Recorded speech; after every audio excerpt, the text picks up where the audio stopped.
the opportunity to play, very limited, spring schedule, but the opportunity to play guys that normally wouldn't have gotten any reps, but also to develop, some guys that were kind of those guys that played in some college football games, but were looking for further development. Unfortunately, we only played 3 games. Several of our guys, our starters, were out, but you still had those guys have opportunities to play in some competitive games. So, we're all healed. Our guys are back on the mend, and we've had a great sessions with our new strength coach, Kenny O'Mary. Our leadership is strong as ever. A lot of guys returning back. In fact, all of our starters are all returning back.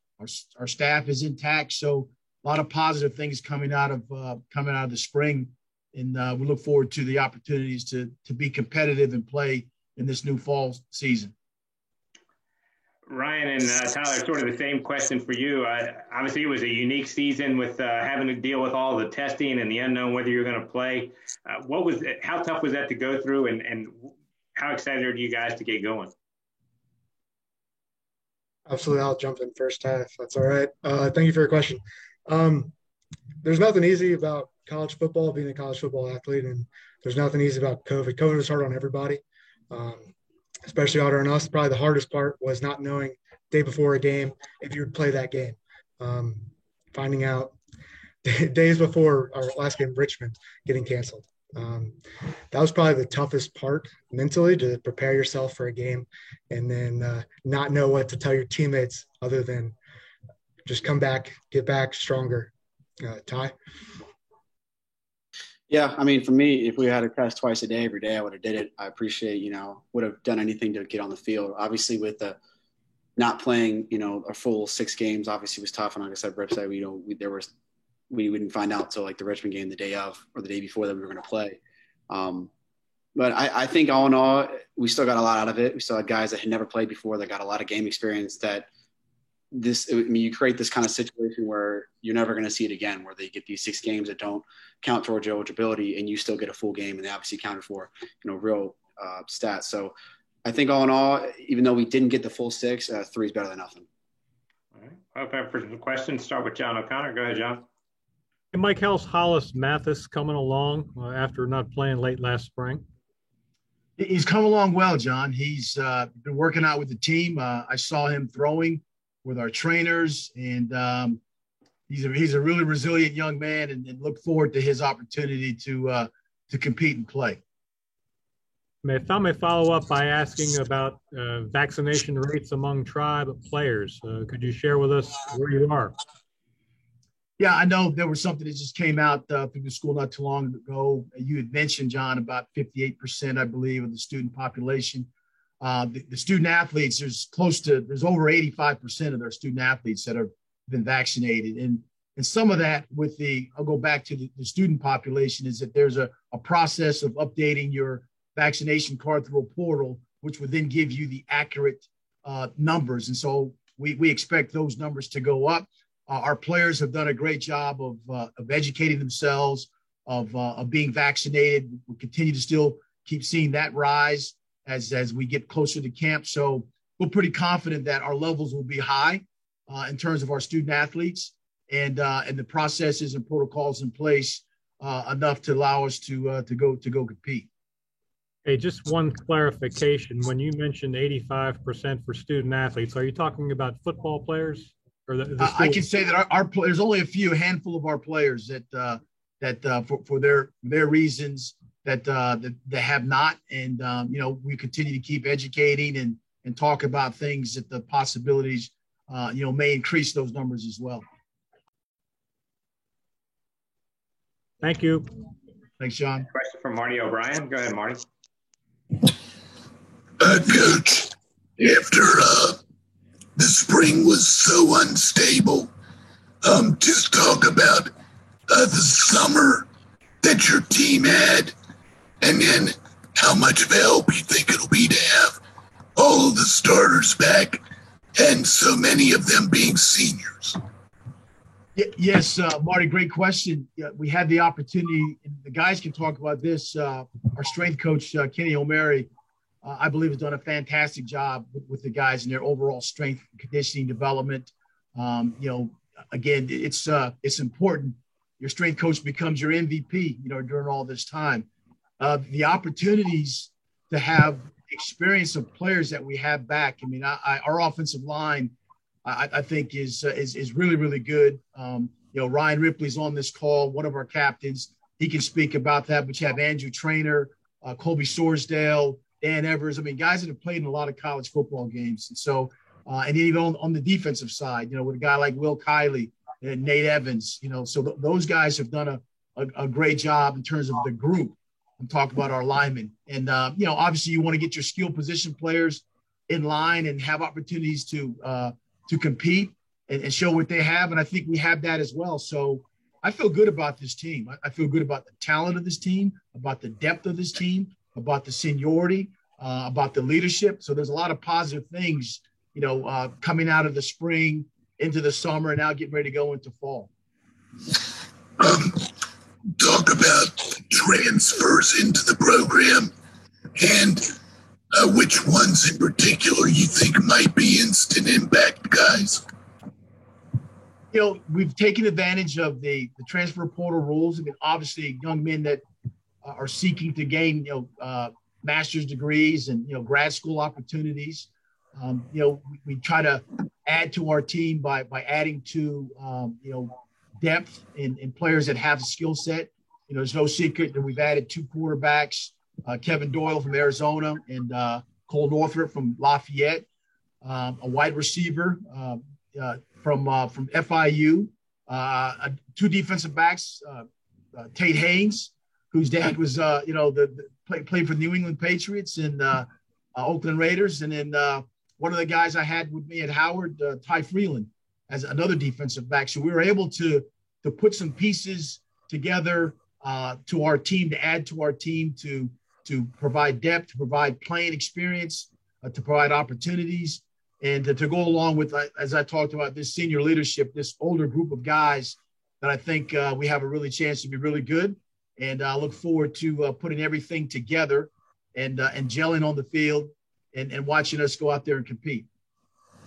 And then finally for Tyler, if you'll just talk about what Coach just said about how many seniors you have and how that'll help. And in addition to the fact that, you're a 6-year senior, how do you like that situation?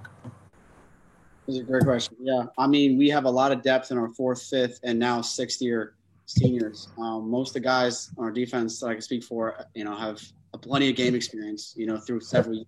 Obviously, it's no one's coming in with, bright eyes. And then talking about being a 6th year, I mean, make the running joke. I was like, I feel like, I've been here long enough, and it's almost the better half of a decade. But I'm really excited. Obviously, a lot of game experience on both sides of the ball, and I'm just here to help any which way I can. And I'm ready to get ready to go. Thanks. Dave Johnson. Go ahead, Dave. Hey, Mike. Obviously, everyone's got more experience this season than they've had before, or at least in recent years anyway. Is offensive line your strongest position right now in a way? And that's a great question, Dave. And I've told them, the offensive line group, that they got a chance to be really good. They're a veteran group. There's an athletic group. There's some experience to them. There's some position ability where guys can play multiple positions. They're a smart, tough group. And, again, you can ask Rip. I mean, I would ask Rip to chime in on that almost the entire offensive line was here during the summer. And it's a close group, tight-knit group of guys. And it's really been good to watch the guys up front, kind of be leaders because, quarterback having time to throw the ball, running backs having opportunities to run through holes. It all starts up front. And so, Rip, you want to speak about some of that? Absolutely. I don't know if we're the best position group on the team. We've got a lot of great guys, a lot of talented positions. Ty Chris, one of them. But we are a super close-knit team, and a super close-knit offensive line. We go out to eat all the time, and that transitions to our work on the field. We know each other. We've known each other for a long time. And specifically, he mentioned I play with a lot of talented practice. I will not say I'm the most talented guy on our team. I won't say I'm the most talented guy on our offensive line because I'm not. I'd be lying to you. But I play with some extremely talented guys. I'm lucky to be a part of that.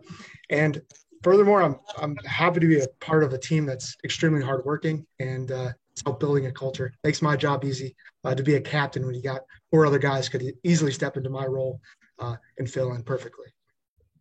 And Ryan, hey Dave, the going out to eat all the time part of it, that's very true. They ravage through places, so it's like it's been a joy to watch. So I'll bet.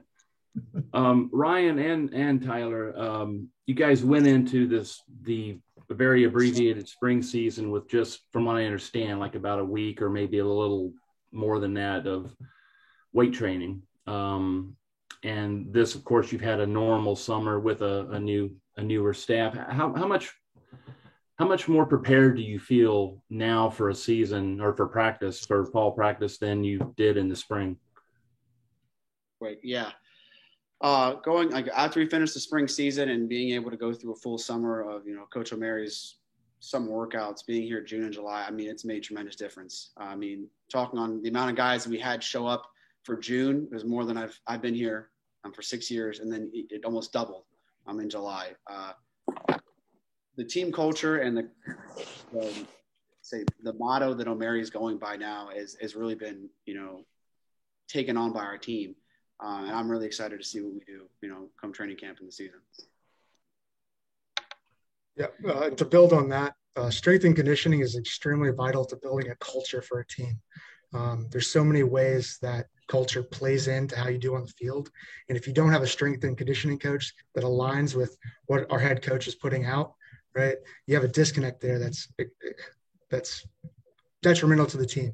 And Coach O'Mary has immediately stepped in, aligned himself with Coach London, and we've aligned ourselves with him. It's just been extremely fun to actually lift again. I won't speak too much toward the past, but I love Coach O'Mary. I love what he's doing for our program, and I feel great going into the season. If I could just sneak one in more quickly, Mike, Trey Watkins was another one who I guess missed all but one game last spring with an injury. How is he coming along? Trey's coming along great. Trey's going to be one of our leaders. Obviously, he's on the leadership council. He's very talented. He's a young man that loves football, and I can't wait to see him, play healthy and go out there and show what he's capable of doing. All right, see if we can get a couple more in. Scott Cash, go ahead. A question for the players about the culture that we had talked about. You had talked about a little bit before. First of all, Tyler, because we deal with you so much, I kind of feel like you're the face of the organization, the program. Could you describe what makes William & Mary football special? It's a great question. To be short with it, I think it's a community and a culture that at least the teams I've been for and that I've played for in the past, it hasn't compared to. Obviously being here for 6 years, and all the great players we've had coming in and out, we really have a team like no other. And what makes William & Mary so special is not only the players that are inside of it, the people that surround us and our community as well. I've never been welcomed more by any other place I've ever been to than the William & Mary fans and people that support us on a day-to-day basis. Ryan? Yeah, absolutely. The William & Mary community in whole is unlike any other. And on the football side of that, even as a recruit coming here, I could feel the family that was here, right? There's a certain type of guy that gets recruited to William & Mary. And that just builds on how the culture develops. All the guys, you can count on any of them if you need a ride at night, they'll come pick you up. One of my roommates, Bill Murray, older roommates, now with the Patriots, was the perfect example of that. If I needed to count on him for anything at any time, he would be there for me, right? And I try to do that in all of my interactions with my team, trying to create that and continue that culture throughout the program. All right. And last question here for Sean Robertson. Go ahead, Sean. Thanks, Rob. Mike, I got a question for you. I know last year you brought in a new offensive coordinator. You got 3 games of an opportunity to kind of see this system. What do you like about your new offensive system with the new offensive coordinator? Yeah, thanks, Sean. Real quick about what the guys just talked about. Those are two selfless individuals that are all about servicing other people, and they're great teammates. They're no wonder they're both captains on our team. Christian Taylor brought a style of offense that that we will run the ball, we will play action pass, we will do whatever's necessary to put points on the board. Where he came from out there in San Diego, they led their conference in FCS football in points scored, in offensive yardage, total yardage. And so those are the types of things that that he's utilized in finding your best players. We've added tight ends back to this offense. Find those players, put them in positions to be productive. A young running back like Mike Emo was a player of the week during the course of the season, finding a way to get him the ball. We have other running backs that are pretty good. Same thing. Will Cole, Cole Blackman, wide receiver from Richmond area, was one of the top receivers in terms of yards per game. So finding out ways to take or get the ball in the hands of your most productive guys is something that Coach Taylor has done. And we're excited about the opportunity of having now healthy guys back on the field again. Donnie Lester, those types of guys that are back now and ready to go to add to this offense. We're really excited about the opportunities and our chance to get on the field and be competitive against the teams that we're playing this year, Sean. Can I get one follow-up, Rob? Is that okay? Yeah. You mentioned Ty Freeland, another Richmond area kid that went to Howard when you were there. What will he bring to this defense this season? Well, there's a level of toughness that he has. There's some flexibility that he'll add as well. Marcus Barnes is a guy that played safety. We also play corner. And so it gives us some flexibility, back there. Malcolm Spencer was back as a safety, and he plays some corner as well. So it also extends into your other packages, your nickel, your dime packages, where you put multiple DBs on the field that have skill set to cover and to also play against the run. So, adding Tate Hayes and Ty is going to help our defense overall. It's going to particularly help our secondary, because Bronson Yoder is back there as well. I'd be remiss not even mention him, an all-conference candidate for our special teams. But we're excited about our DBs and who's back there and the opportunities for them to help us win. Thanks, Mike. Thanks. All right. Mike, Tyler, Ryan, thanks so much for taking time with us this afternoon. Good luck with the start of camp, and look forward to seeing you this season. Thank you. Thank you.